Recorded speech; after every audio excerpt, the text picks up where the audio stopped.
Ես կգամ դուրդ կբանամ, ես կգամ դուրդ կբանամ, կընդունես։ Ասում եմ, ես Ժորժն եմ, ասում եմ, ով, ասում եմ, Գևորգ, ասում եմ, հա, հասկացա։ Ես կուզեի Ժորժի հետ ընկերություն անել, իհարկե։ Գնացինք։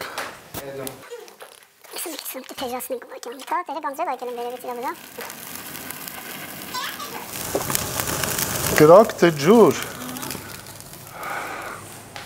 Ջուր, իհարկե։ Մելինա ջան,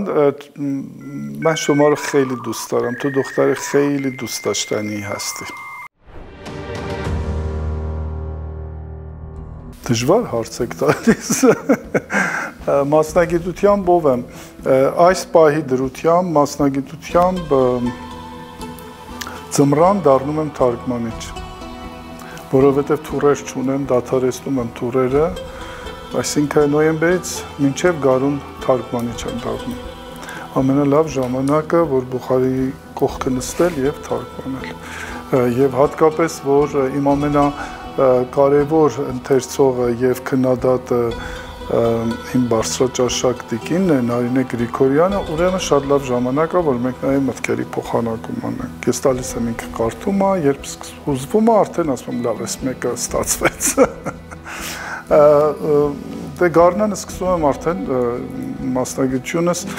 դառնում է արդեն թուրի ղեկավար։ Ճիշտն ասած, գիդ, լիդեր, ես այդպես որ ասեմ, չէ, որովհետև ամբողջ թուրի իմաստն է եղել, որ ես գնում եմ Իրան եւ սիրում եմ նոր մարդկանց հետ ծանոթանալ, նոր ընկերներ ձեռք բերել ու նաեւ ցույց տալ, թե ես որտեղից եմ եկել, որտեղ այն երկիրը, որը ես այդտեղից Հայաստան եմ տեղափոխվել ու շատ լավ օրեր ենք անցկացնում։ Իհարկե տուրի ժամանակ էլ թարգմանությունը հետս է, ավտոբուսում, հյուրանոցում գիշերը, այդպես ու տենց, բայց պատկերացրեք, հետո պետք է այս ընթացքում նաև ծաղիկներ, բակը, գյուղատնտեսություն, ծառեր, նաև գյուղատնտեսությամբ եմ զբաղվում, ուստի պետք է նաև ժամանակ գտնեմ այսինքն այգու գործերն անել։ Բարվոք կյանք վարելու համար պարտավոր եմ ես մի քանի գործ միասին անել։ Եթե պետք է թեժացնեմ մեր կրակը։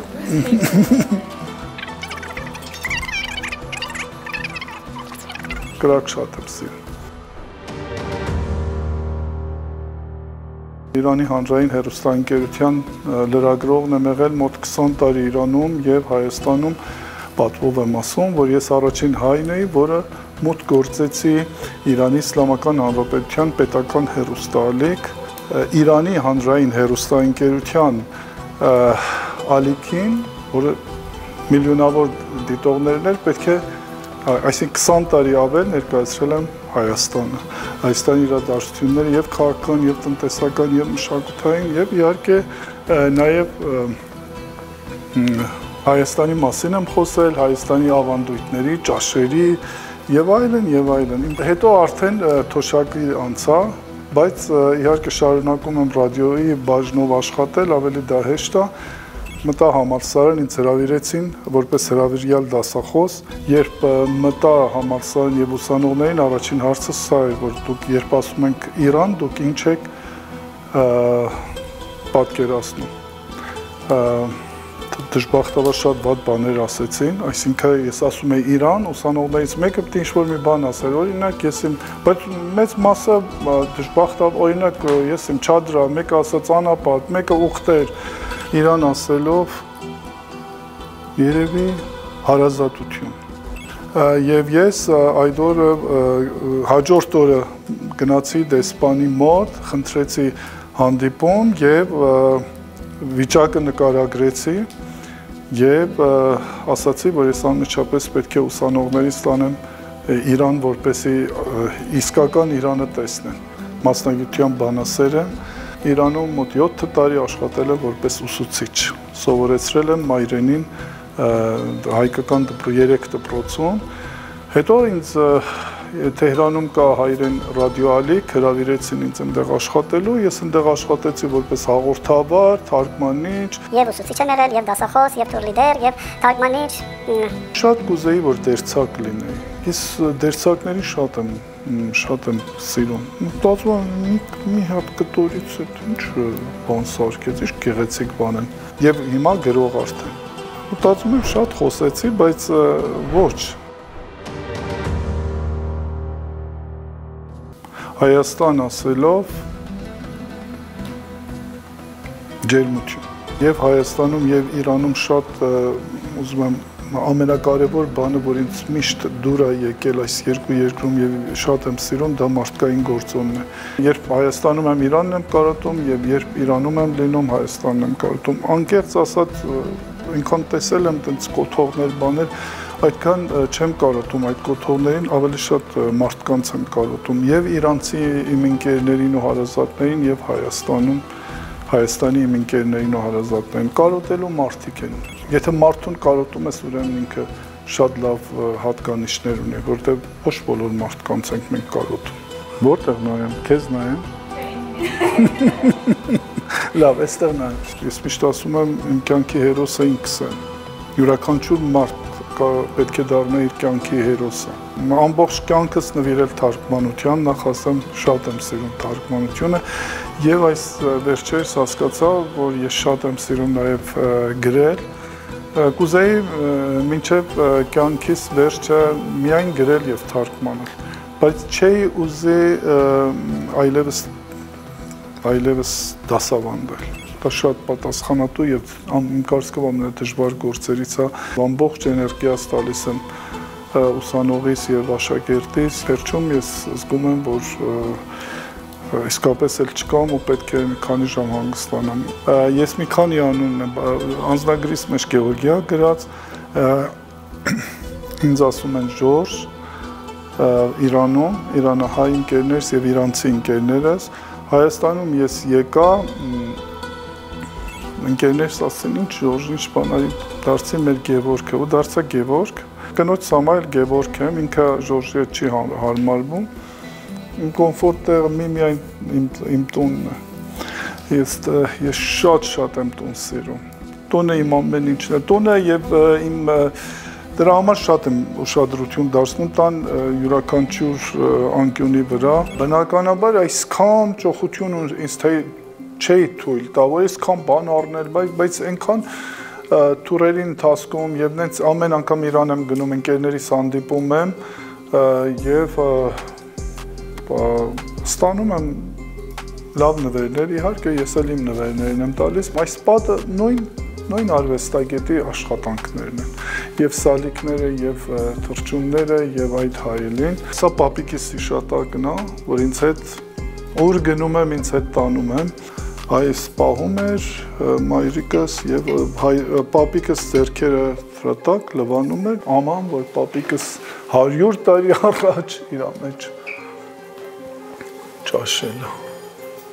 Սա էլ է 6 հատ է։ Շահքասե էին ասում իրեն, շահքասե, այսինքն շահը շահը պատկերացրեք արքա։ Շատ եմ սիրում այս աշխատանքը, որովհետև ձուկը իրանական մշակույթի անբաժանելի մասն է, որը իմաստավորում է շարժում, անընդհատ շարժում։ Գրամաֆոն շատ եմ սիրում, գրամաֆոն եւ պատեփոն, եւ ամենակարևոր բանը, որ այս տան մեջ ինձ համար շատ մեծ արժեք ունի եւ մեկ առ մեկ շրջանակում եմ կնոջս ասեղնագործություններին, սրանք մեր ընտանիքի պատմությունն են, նրանց մեջ կա պատմություն, հեքիաթ, սեր, երաժշտություն, տունը ինձ համար եւ իմ հյուրանոցն է, երբ ուզում եմ հանգստանամ, եւ իմ աշխատանքի վայրն է, եւ իմ էսթետիկայի ամբողջ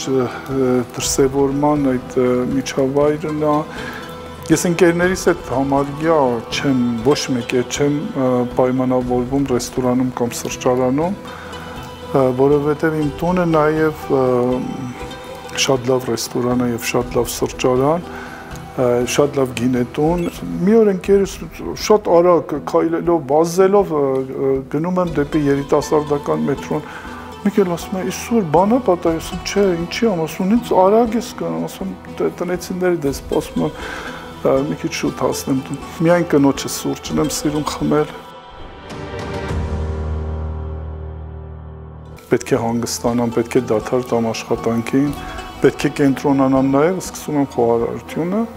իմ մեքենայի գարաժը դարձրինք խոհանոց,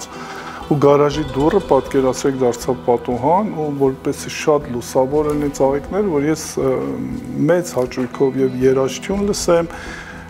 եւ գիրք կարդամ այդ խոհանոցում եւ անպայման խոհարարությամբ զբաղվել։ Մոռացա հարցը։ Դժվար հարցեր մի տվեք։ Գնացինք։ Պարսկական ճաշեր դե բնականաբար շատ եմ սիրում։ Ես տենց շատ պարզ բաներ, օրինակ ես պաստայի սիրահարեմ, շատ եմ սիրում պաստաներ, այս աշխարհում շատ համով բան կա։ Հարցեր, որոնք կյանքում ինձ ոչ մեկը չէր հարցրել, յուրաքանչյուր աշխատանքից ժամանակ ես անհետություններ թույլ եմ տվել եւ այնպես ա եղել, որ ասել եմ սա իմը չի։ Օրինակ, ես միշտ թվացել է ինձ, ես շատ լավ թուր եմ ղեկավարում, բայց հանկարծ հանդիպում ես մի ուղևորի ճամփորդի, որ քեզ հետ գալիս է տուրիստի, որ նրա աչքին դու շատ այլանդակի մեկն ես, դու շատ վատ թուր ես ղեկավարում, թուրերից մեկում մի կին ոչ մի ձևով ինձ հետ չէր հարմարվում, այսինքն անդադ տենց մենք կոնֆլիկտի մեջ էինք։ Հասանք Հաֆեզի դամբարանի մոտ, ես սկսեցի իմ մեծ սիրելի պոետ, մեծ պոետ, իրանցի պոետ Հաֆեզի գազելները, որ թարգմանել եմ, կարդալ, որտեղ մենք միշտ այնտեղ այդ միջոցառում ունենք Հաֆեզի դամբարանի մոտ, խոսում ենք իր մասին եւ հայերենով, ֆարսկերենով Հաֆեզի գազելներն են կարդում։ Ես թարգմանություններից կարդացի մի երկու հատ, հարգարժան տիկինը շուռ եկավ, ասաց, դու ավելի լավ թարգմանությամբ զբաղվես, թող թուրը։ Ու ասել, փառք Աստծո, մի բան կա, որ ես ինձանից գոհ մնաց, ու որ սկսեցի ավտոբուսում երգել, պամ պամ պամ պամ։ Ես չեմ հասկանում, դու ես երգել, ես բան թարգմանելը թողել, ինչի ես ընկել այս թուրերի մեջ։ Այդ որ լսեցի, ես սկսեցի ուղղակի ցնցվեցի։ Յուրաքանչյուր նոտայի հետ ապրում եմ մանկությունից, ես ականջս կպած ռադիոյին, ես լսել եմ հայկական երգերը եւ այտենց բջիջներից մեջ է հայկական երգը։ Խոսքը դե բնականաբար շատ լավ երգերի մասին է, ովքեր երգել են շատ սիրելի երգիչները։ Իմ սիրելի Բելլա Դարբինյանին ես սիրահարված էի ժամանակին ու նույնց էի լսում, որ ես անգամ հուզվում էի։ Ինչ կուզեի տեսնել։ Թվում է, որ դե գրող մարդ եմ, կամ թարգմանիչ կամ երաժշտյան հետ պիտի մի քիչ երազկոտ լինեմ, շատ երազկոտ մարդ չեմ, շատ չեմ փնտրում շատ տեսփանը, ես շատ ներկայով ապրող եմ։ Ես ներկայի պահերը կլանում եմ։ Ոյ Այնքան խորհուրդներ կտայի փոքր Ժորժին, այնքան խորհուրդներ կտայի։ Կասեի, որ ընտրությունները ճիշտ արա։ Կասեի, որ ինքդ ամենալավը կարող ես որոշել կյանքիդ համար, ինչ մասնագիտություն ընտրես։ Դու քեզ ամենալավն ես, ամենաճիշտը դու ես քեզ ճանաչում։ Առաջին ինչքան էլ որ խորհուրդ են քեզ տալիս, բայց անպայման ինքդ լսիր քո ներքին ձայնին, դա ամենաճիշտն է։ Երկրորդը կասեի, որ չվախենաս երբեք։ Վախը թուլության նշան է եւ վախը քեզ շատ կստիպի, որ շատ բաներից նահանջես, չվախենաս երբեք եւ երրորդը կասեի, որ էմոցիոնալ ես, հասկանում եմ, բայց պետք չէ այդքան տրվել էմոցիաներին։ Մի քիչ էմոցիաներիդ հարցում զուսպեր, գուցե դա քեզ վնասում է տեղ-տեղ։ Ամենատարօրինակ զրույցներ, որ ոչ ֆորմալ զրույցներ, դժվար էր նա խոսել, որովհետև չես սպասում ինչ հարցեր են, այսինքն ես անսպասել էին շատ հարցեր։ Շատ կուզեի երիտասարդներ լսեին, շատ կարևոր բաներ են, խոսքեր են, գուցե երիտասարդների համար իրենց ապագա մասնագիտությունը ճիշտ ընտրելու։ Օրինակ, դենց հարց կա, որ ես սիրում եմ ինձ։ Չէ, ամեն ինչ տեղում է։